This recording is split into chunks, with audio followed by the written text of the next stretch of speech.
Democrats, 24% are Republicans. That's pretty much as predicted. Doesn't mean they voted that way. They say so far, 60% of Republicans say they will vote Election Day. So many are waiting to do it the traditional way, which makes you wonder, why don't they start counting early, Steve? Well, why don't they? Because if they got the ballots there, why don't they try to get ahead of it a little? Well, you know, every state has got different rules, the way they do things.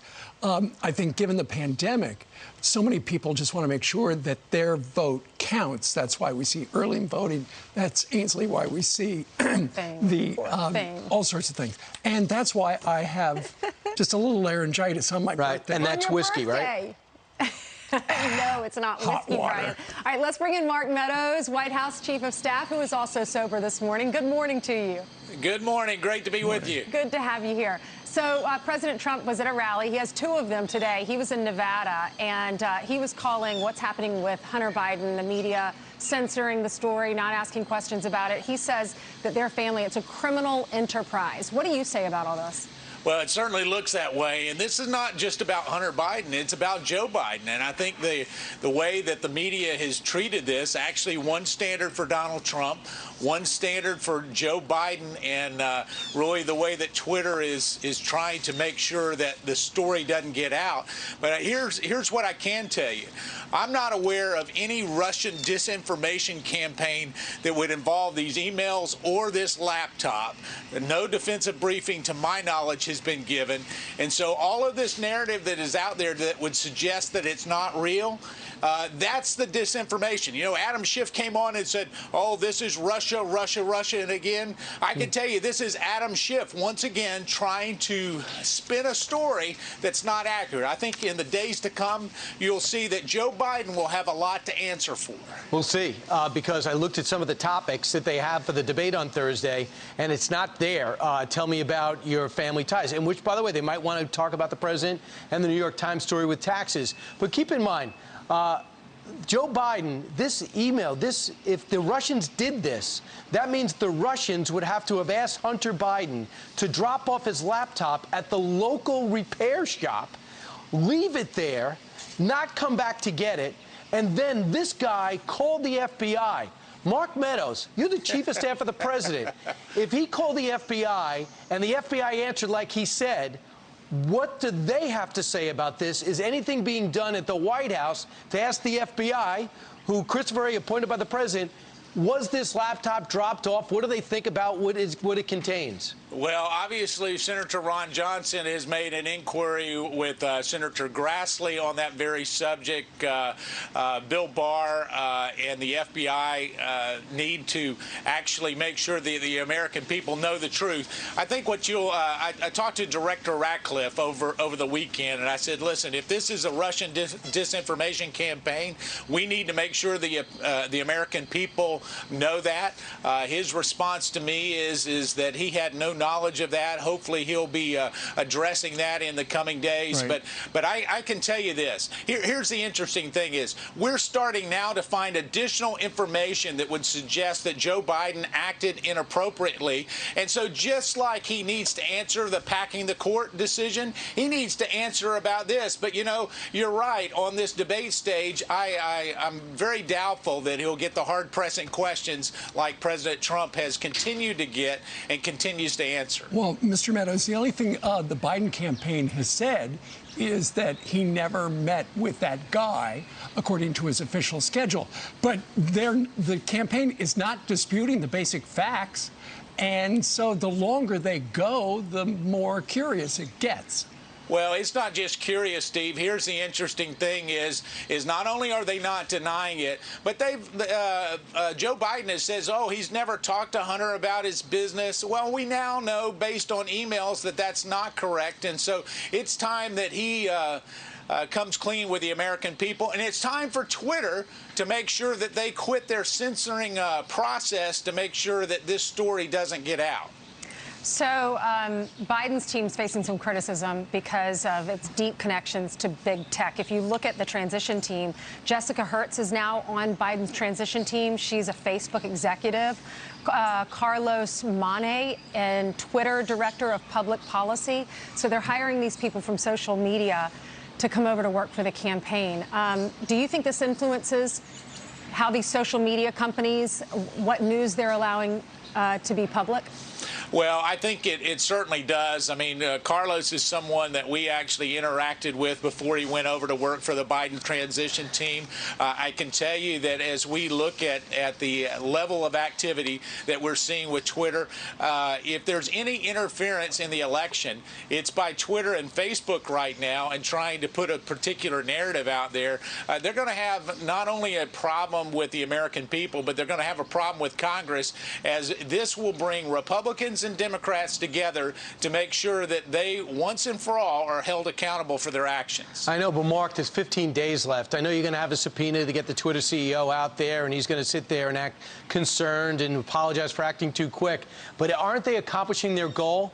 They're stopping social media. Facebook and Twitter is stopping the message of the White House and the current president from getting out. They stopped Scott Atlas's post because they said it was irresponsible. They stopped the New York Post because they said that it was disinformation. They're accomplishing their goal while everyone acts disdainful and brings them in front of Congress. Well, they are accomplishing their goal because they have two standards, one for one campaign, one for the other. But I do believe that additional lawsuits will be filed perhaps as early as today to go after that. Listen, it's not just the campaigns. They're now starting to censor actually reporters. That's a dangerous place for them to go when they're the arbiter of what they deem to be the truth, when in fact even the blocking of this New York Post story, they did it based on a premise that was not accurate, and they'll come to find that out in the coming days. They acted like it was hacking, and even with their own guidelines, it would be hard to justify that. All right, let's talk a little bit about Capitol Hill. What's the latest with the deal between Mnuchin and Nancy Pelosi? Secretary Mnuchin and I spoke a couple of times yesterday. Obviously, he's had ongoing talks with Speaker Pelosi. We're making very, very good progress. And part of that is because the president has asked the secretary and myself to stay engaged, to make sure that we provide enough financial assistance for those that are hurting. In fact, the president has talked about increasing the amount of direct payments to Americans across the country, increase the amount of money that we're giving to those small businesses that are hurting. And so we remain committed to negotiating and also committed to making sure that we get a deal as quickly as possible. If Nancy Pelosi will be reasonable, she'll find the president of the United States to be reasonable, and we'll get something across the finish line. Do you remember when she said they had arrows in their quiver? Yeah. They were trying to block Judge Barrett, Coney Barrett, from becoming a justice. Well, she was asked about it, if they're planning on derailing the vote this week. Listen to this. Is this a done deal, or is there still something Democrats can do to stop it? Well, we'll see. I'm not in the Senate. I don't. What I'm talking about is how we win this election, because we have to offset whatever the outcome of this, whatever this court may do, and the Congress of the United States can overturn these bad decisions. All right, so what do you think about that? Is she basically saying this is a done deal, there's nothing I can do about it? Well, obviously, we have an extremely well-qualified individual that has been nominated.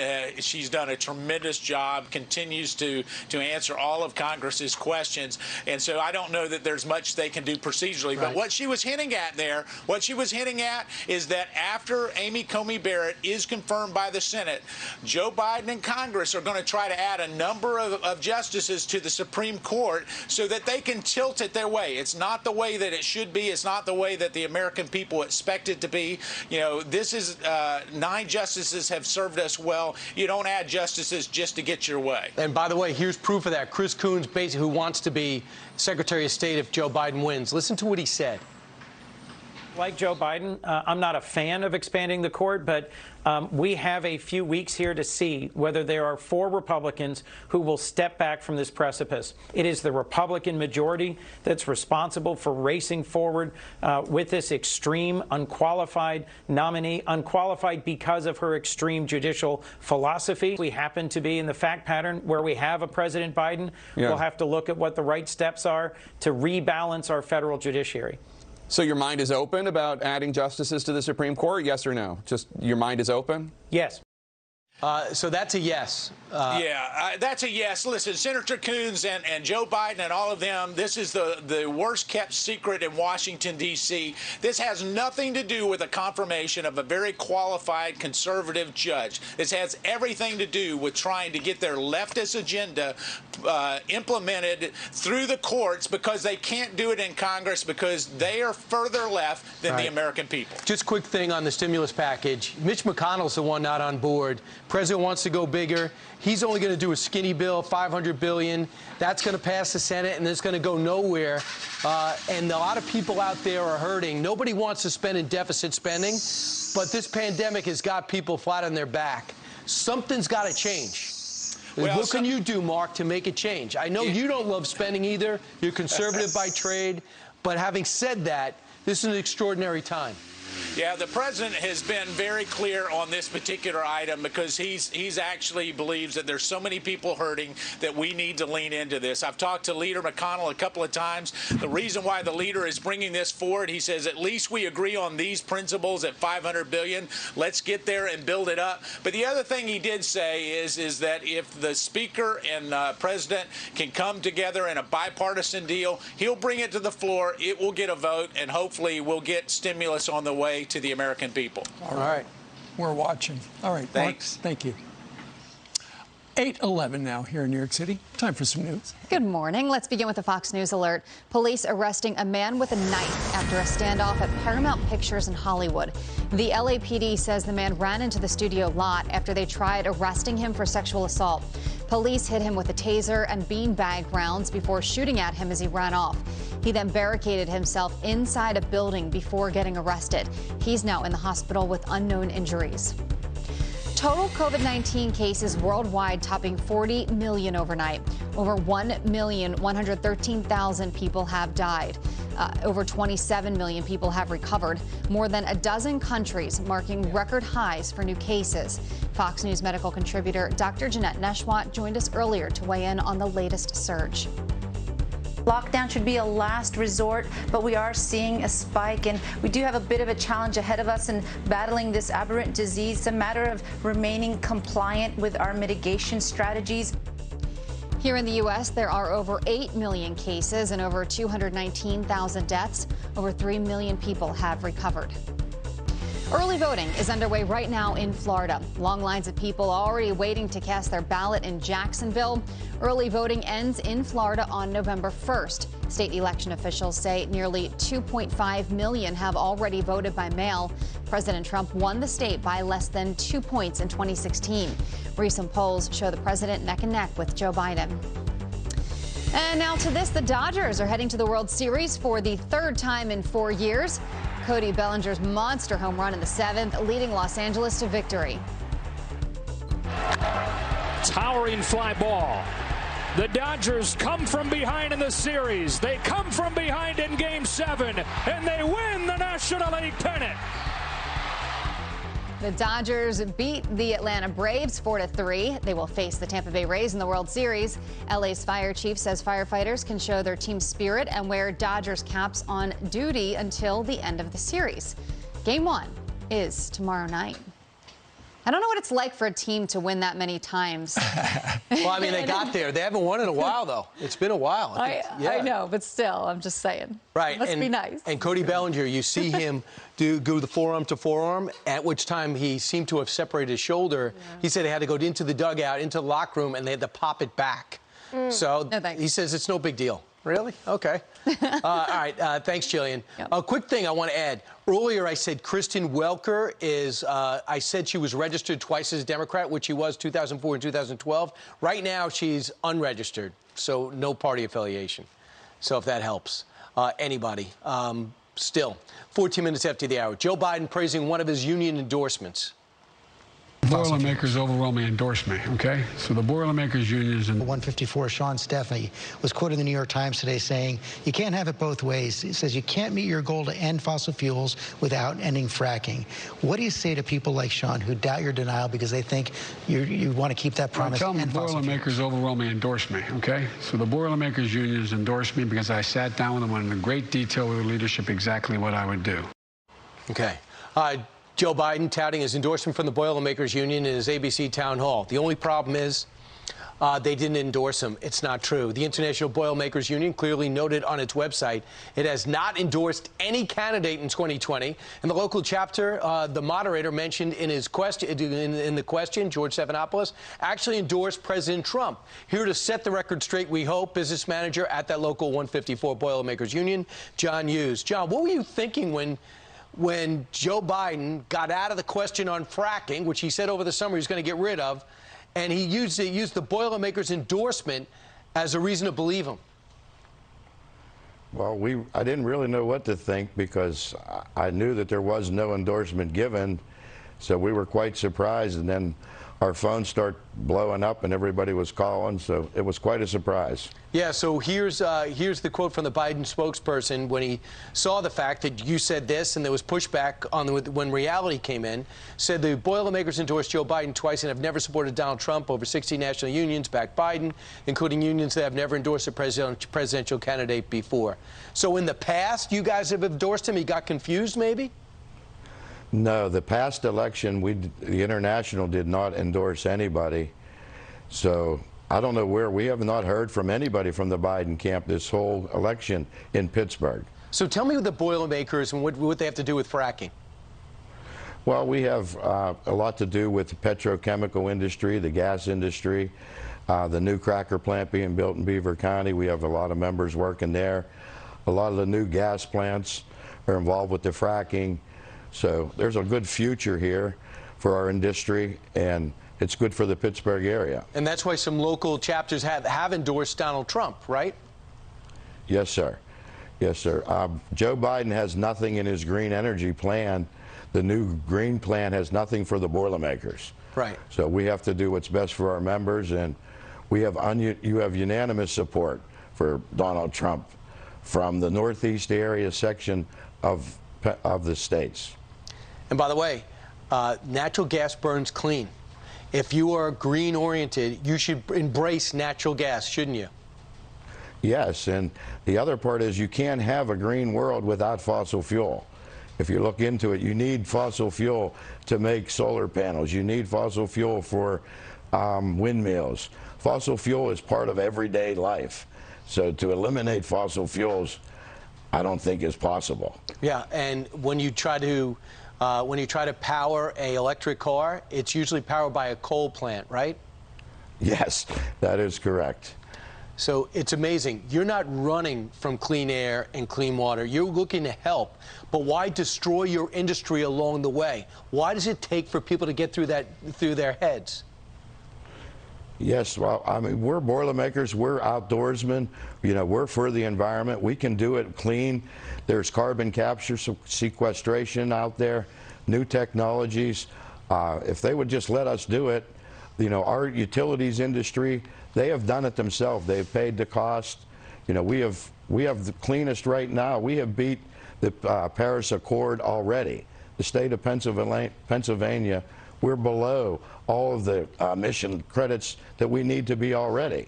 So if they just leave us alone, leave our industry alone, these are good jobs, you know, sustaining paid jobs. So it's good for this area, it's good for the state of Pennsylvania, and we just don't feel Joe Biden is right for us. Well, yeah, I mean, he wants to get right back into that accord. It means taxpayer dollars going to go to other countries to build up their plants. It makes no sense, especially when we're running the deficit we are, with hardworking people like you pushing us forward.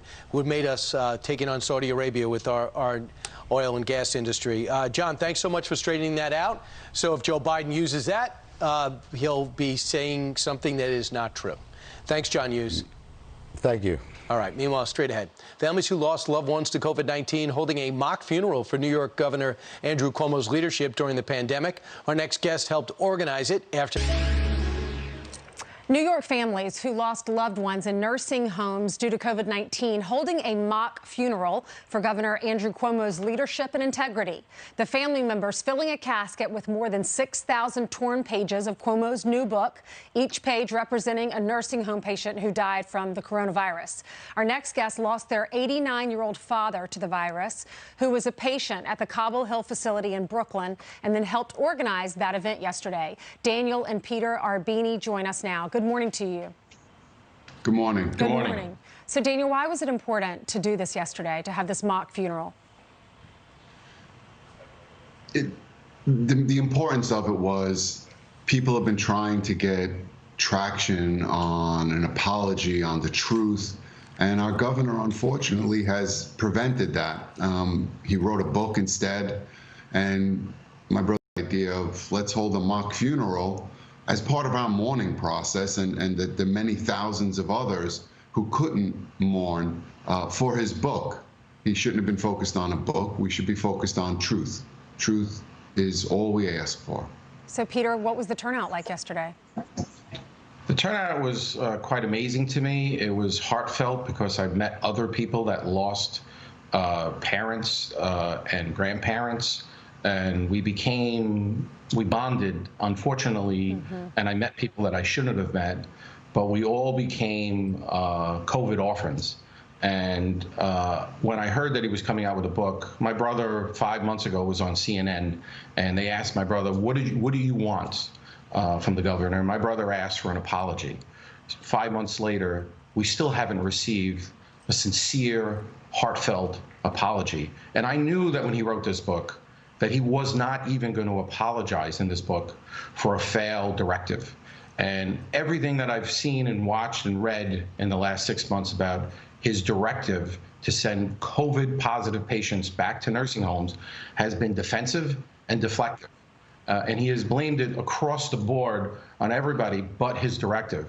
And even yesterday, he blamed it on the nursing home staff. And I would like to just say that I completely believe that some nursing home staff members brought in COVID. I completely believe that some visitors brought in COVID. I completely believe that the air brought in COVID to nursing homes. But I definitely, absolutely believe that his directive put positive patients in nursing homes, and that's the point. The point is, you're a leader, you made a decision, it was wrong, own it just like you own the good decisions you made, and let's move on. And I would say to the governor, call me, let's talk. My family needs an apology. I don't want to, and I did not want to be a COVID orphan, but I am, and there's thousands of us, and we need your humility. We need your empathy. We don't need deflection and defensiveness. I'm so sorry for your loss. Daniel, tell me what happened to your dad.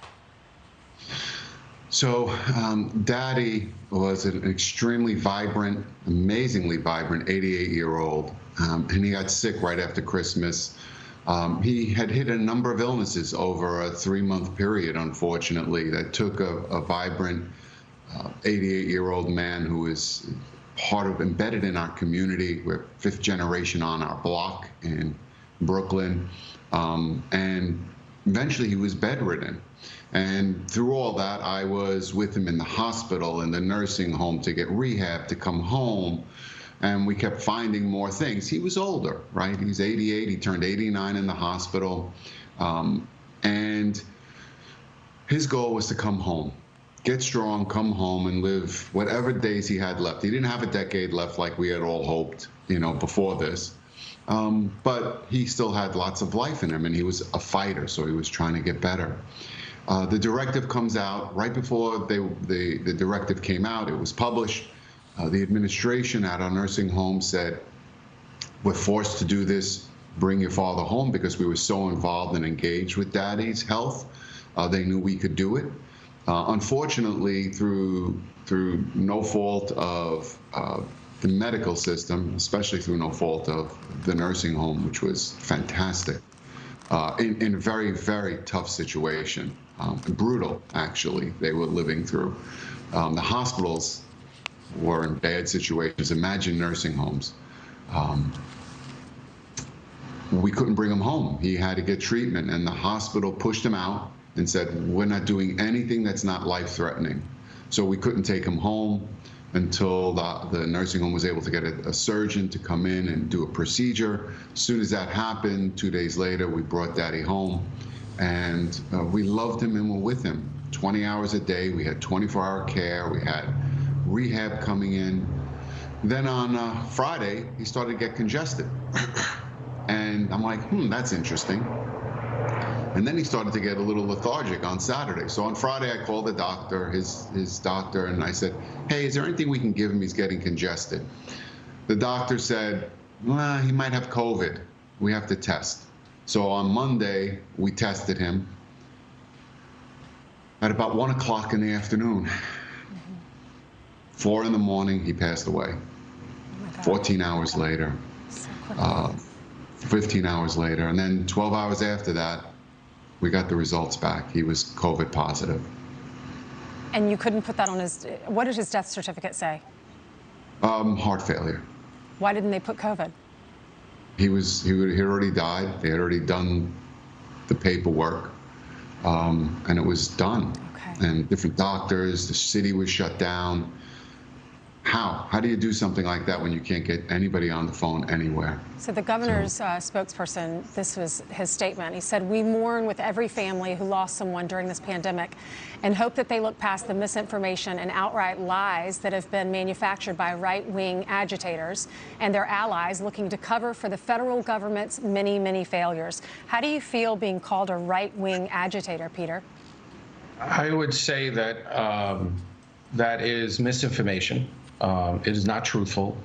I am proudly a lifelong Democrat, and it's absolutely insulting.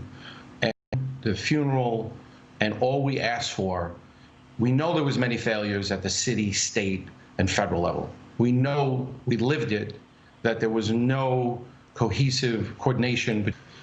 His goal was to come home. Get strong, come home, and live whatever days he had left. He didn't have a decade left like we had all hoped, before this. But he still had lots of life in him, and he was a fighter, so he was trying to get better. The directive comes out right before the directive came out. It was published. The administration at our nursing home said, we're forced to do this, bring your father home, because we were so involved and engaged with Daddy's health. They knew we could do it. Unfortunately, through no fault of the medical system, especially through no fault of the nursing home, which was fantastic, in a very, very tough situation, brutal, actually, they were living through. The hospitals were in bad situations. Imagine nursing homes. We couldn't bring him home. He had to get treatment, and the hospital pushed him out and said, we're not doing anything that's not life-threatening. So we couldn't take him home until the nursing home was able to get a surgeon to come in and do a procedure. As soon as that happened, 2 days later, we brought Daddy home, and we loved him and were with him 20 hours a day. We had 24-hour care. We had rehab coming in. Then on Friday, he started to get congested. And I'm like, that's interesting. And then he started to get a little lethargic on Saturday. So on Friday, I called the doctor, his doctor, and I said, hey, is there anything we can give him? He's getting congested. The doctor said, well, he might have COVID. We have to test. So on Monday, we tested him. At about 1 o'clock in the afternoon, 4 in the morning, he passed away. 14 hours later, 15 hours later, and then 12 hours after that, we got the results back. He was COVID positive. And you couldn't put that on his, what did his death certificate say? Heart failure. Why didn't they put COVID? He had already died. They had already done the paperwork, and it was done. Okay. And different doctors, the city was shut down. How do you do something like that when you can't get anybody on the phone anywhere? So the governor's spokesperson, this was his statement. He said, we mourn with every family who lost someone during this pandemic and hope that they look past the misinformation and outright lies that have been manufactured by right-wing agitators and their allies looking to cover for the federal government's many, many failures. How do you feel being called a right-wing agitator, Peter?